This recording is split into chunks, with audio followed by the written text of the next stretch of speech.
যোগীঘোপার ঢিলাগুড়ি ও বিষ্ণুপুরের মধ্যে অবস্থিত তামরাঙ্গা ও কনরা বিল। জলের রং তামাটে হওয়ার দরুন এই বিলটির নাম পড়েছে তামরাঙ্গা। বিল দুটির চারপাশে প্রাকৃতিক পরিবেশ পর্যটকদের আকৃষ্ট করে। অসমের বহু দূর দূরান্ত থেকে এই বিল দেখতে আসেন পর্যটকরা।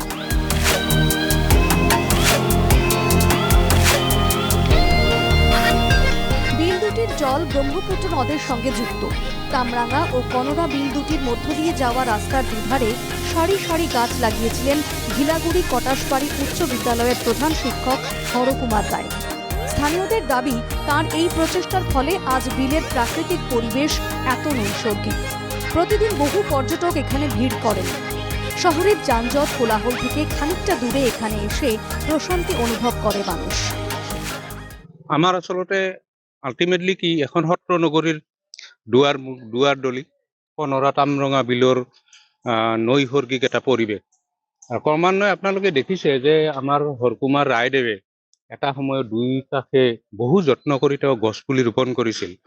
আৰু এই গছপুলি ৰোপণ কৰাৰ ফলত এই নৈসৰ্গিক পৰিৱেশটো মানে এনেকুৱা এটা পৰিৱেশত গৈ আছে, ধৰ আজি আমি আবেলি হলে আমি কিবা কাৰণত কুমুৰাকাটা বৰফলা আমি সত্ৰবিলাকত আমি যাওঁ, এই দুয়ো কাষে গোটেই বঙাইগাঁও জিলাই নহয়, গোটেই বিভিন্ন অঞ্চলৰ মানুহ, আমি কেতিয়াও নেদেখা মানুহ ইয়াত আহি জমা হয়। নৈসৰ্গিক পৰিৱেশ, বতাহ, খুব ধুনীয়া এটা পরিবেশ।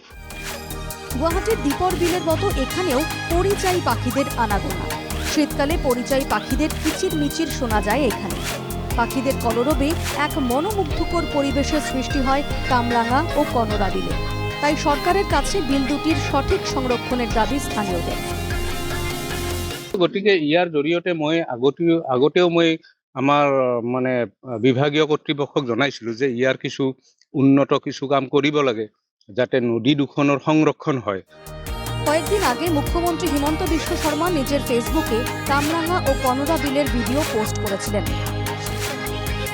যোগীঘোপা থেকে টিঙ্কু চন্দ্র দাসের রিপোর্ট, NKTV বাংলা।